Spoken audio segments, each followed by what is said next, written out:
বলে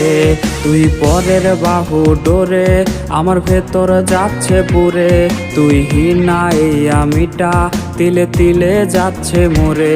আমার পুরুষে পুরুক বুক তুই কুরারে তোর সুখ তবু মরার আগেও আমি দেখবো না রে তোর মুখ আমার মৃত আত্মাটা তোরে ডাকবে একদিন খুব আমি দেখবো সেদিন তুই ওরে কেমনে রবি চুপ